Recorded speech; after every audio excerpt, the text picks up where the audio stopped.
escritores, los que la banda intelectuales, los que pretenden crear escuelas de alguna manera.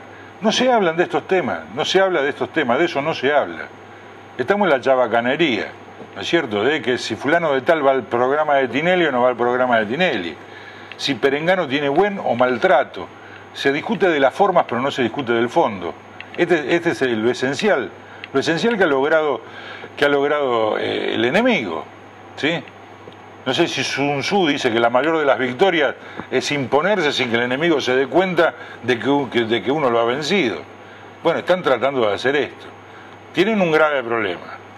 El imperio tiene un gravísimo problema con respecto a todo este plan y a toda esta maquinación, que por acá pasó Perón. Como por acá pasó Perón, hay miles y miles de compañeros, miles y miles de argentinos que tenemos conciencia nacional y entendemos que aquello de soberanía política, independencia económica, justicia social y nacionalismo cultural, que fue la cuarta bandera que el general nos impone en su discurso del 1 de mayo de 1974, dice que desde ese día en más había 4 banderas y no 3, que son eran las tradicionales del peronismo, y agrega la del nacionalismo cultural. Es decir, los que tenemos ese espíritu tratamos de hablar de estas cosas, pero a vos te ha pasado, a mí me pasa, a muchos nos pasa que cuando queremos sacar estos temas en algunos ámbitos nos miran como si fuéramos cargosos, como diciendo, estamos hablando de lo importante. En realidad no están hablando de lo importante, están hablando de cómo durar, sobre los cuales viene trabajando todo el establishment periodístico desde hace 200 años, Juan. Hace 200 años que vienen trabajando, metiéndonos miedo contra las superpotencias, hace 200 años que nos vienen convenciendo de que somos los culpables de ser robados. Es decir, a nosotros nos roban, a nosotros nos violan y aparte nos metieron en la cabeza que los culpables de todo esto somos nosotros mismos. Es decir, somos víctimas que en realidad asumimos el rol de culpable. Es una barbaridad, es realmente una barbaridad. Llevar adelante una tarea que concientice de que esto no es así es algo arduo y que lo vamos a hacer porque aparte no hay destino si no lo hacemos. Si no lo hacemos no vale la pena intentar llegar al gobierno, no vale la pena intentar tomar el poder. ¿Para qué? Para ser gerentes de estos tipos. Por eso que se habla tanto hoy en día de administración. La administración Kirchner, claro, porque en realidad los que deciden son otros. Entonces lo único que le queda al que gobierna es administrar. Y no es el rol que nosotros le damos al Estado.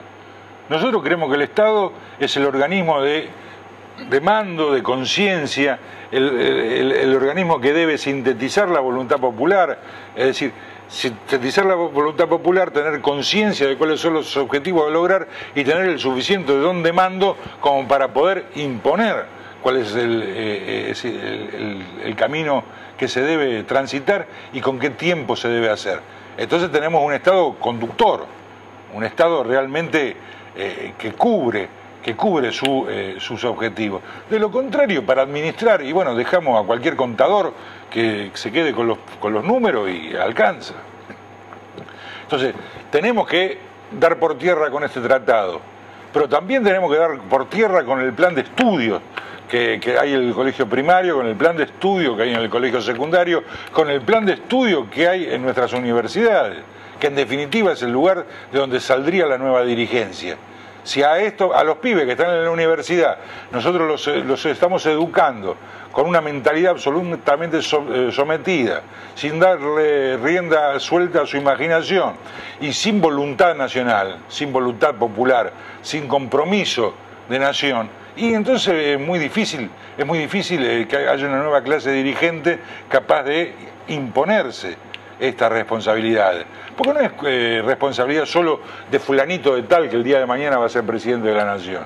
Acá hace falta que millones de argentinos asumamos el hecho de que hay un destino de nación por delante. Porque si no, no se pueden lograr grandes objetivos sin el concurso del pueblo. Por eso que se habla tanto hoy en día de la gente, pero no se habla de pueblo. Estas cosas, es decir, no son casualidad. la gente que es, un montón de individualidades que deben seguir siendo cada vez más individuales, ¿sí?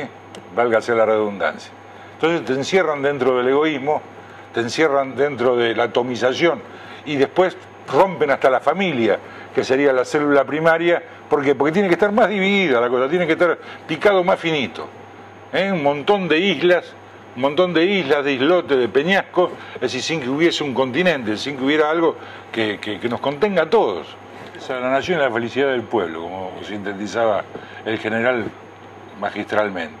Aparte nos explicaba que lo primero era la felicidad del pueblo, que la grandeza de la nación se iba conquistando con el tiempo, de a poco, en la medida que ese pueblo fuera feliz. Es decir, a la felicidad, algo hoy en día absolutamente subjetivo, ¿sí? A la felicidad popular, el general, como un gran estratega, le asignaba un rol preponderante, ¿no es cierto? Un rol preponderante. Porque no se puede imaginar desde el desasosiego, no se puede imaginar desde el no te metas, y no se puede imaginar desde creer que todo es imposible. Cuando Evita nos enseñaba que en el diccionario peronista la palabra imposible no existía, ¿no es cierto? Si nosotros volviésemos a asumir que en el diccionario peronista la palabra imposible no existe, bueno, la cosa sería distinta.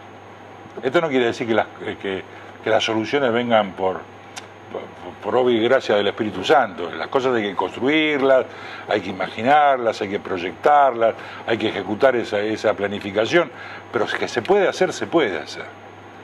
¿De acuerdo? ¿Qué pasa con el pacto este? Ni siquiera nos hace falta denunciarlo, no le demos bola como no le da bola a Inglaterra. Si Inglaterra no cumple el pacto. Algunos amigos dicen que a los 2 días de estar firmado el pacto ya lo empezaron a romper. Porque los pactos, como decía Molotov, se hacen para romperlo. Esto es así de simple. Es para darle un carácter relativamente jurídico a la entrega. Ahora sí, el resultado de una ley o el resultado de un pacto es delictivo, entonces si no tiene ningún sentido en sí mismo, es decir, ese pacto. ¿Nos condenó el pacto a no tener fuerzas armadas? Sí, el pacto nos condena a no tener fuerzas armadas. Y lo han cumplido a rajatabla. Hoy en día se sigue cumpliendo eso, destruir nuestras fuerzas armadas. Tenemos fuerzas armadas sin hipótesis de conflicto. ¿Para qué queremos fuerzas armadas sin hipótesis de conflicto? ¿De acuerdo? Entonces, el pacto sí, pero en realidad no es distinto a lo que había antes del pacto. El desmantelamiento de la industria para la defensa.